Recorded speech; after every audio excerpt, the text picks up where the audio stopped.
ಸತೀಶ್ ಜಾರಕಿಹೊಳಿ ಅವರನ್ನು ನಾನು ಸಚಿವರಾಗಿ ಗೋಪ್ಯತಾ ಪ್ರಮಾಣ ವಚನ ಹಾಗೂ ಅಧಿಕಾರ ಪದವನ್ನು ಸ್ವೀಕರಿಸಲು ಕೋರುತ್ತೇನೆ. ನಾನು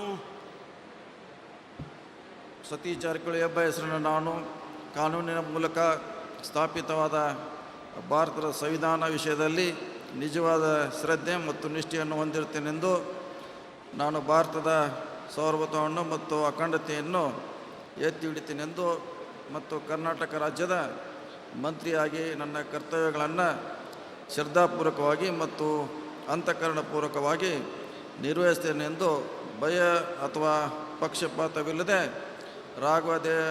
ರಾಗದ್ವೇಷ ಇಲ್ಲದೆ ಎಲ್ಲ ಬಗೆಯ ಜನರಿಗೆ ಸಂವಿಧಾನಕ್ಕೆ ಮತ್ತು ಕಾನೂನಿಗೆ ಅನುಸಾರವಾಗಿ ನ್ಯಾಯವಾದವನ್ನು ಮಾಡುತ್ತೇನೆ ಎಂದು ಶ್ರದ್ಧಾಪೂರ್ವಕವಾಗಿ ಪ್ರತಿಜ್ಞೆ ಮಾಡುತ್ತೇನೆ. ನಾನು ಸತೀಶ್ ಜಾರಕಿಹೊಳಿ ಎಂಬ ಹೆಸರನ್ನು ನಾನು ಕರ್ನಾಟಕ ರಾಜ್ಯದ ಮಂತ್ರಿಯಾಗಿ ನನ್ನ ಪರ್ಯಾಲೋಚನೆಗೆ ತರಲಾಗುವ ಅಥವಾ ನನಗೆ ತಿಳಿದ ಬರುವ ಯಾವುದೇ ವಿಷಯವನ್ನು ರಾಜ್ಯದ ಮಂತ್ರಿಯಾಗಿ ನನ್ನ ಕರ್ತವ್ಯಯುಕ್ತ ನಿರ್ವಹಣೆಗೆ ಅಗತ್ಯವಾಗಬಹುದಾದ ಸಂದರ್ಭವಲ್ಲದೆ ಅನ್ಯಥಾ ಯಾರೇ ವ್ಯಕ್ತಿಗೆ ಅಥವಾ ವ್ಯಕ್ತಿಗಳಿಗೆ ಪ್ರತ್ಯೇಕವಾಗಿ ಮತ್ತು ಪರೋಕ್ಷವಾಗಿ ತಿಳಿಸುವುದಿಲ್ಲ ಅಥವಾ ಬಹಿರಂಗಪಡಿಸಲು ಎಂದು ಶ್ರದ್ಧಾಪೂರ್ವಕವಾಗಿ ಪ್ರತಿಜ್ಞೆ ಮಾಡುತ್ತೇನೆ. ಧನ್ಯವಾದಗಳು ಸರ್. ಮಾನ್ಯ ಸಚಿವರು ಈಗ ಪ್ರಮಾಣ ವಚನಕ್ಕೆ ಸಹಿ ಮಾಡಲಿದ್ದಾರೆ.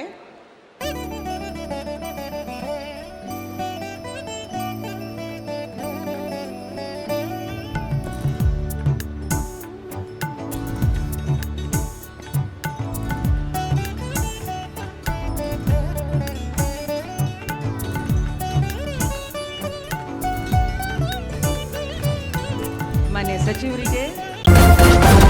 ನ್ಯೂಸ್ ಫಸ್ಟ್ ನಿರ್ಭೀತಿಯಿಂದ ನಿಮ್ಮ ಪರವಾಗಿ.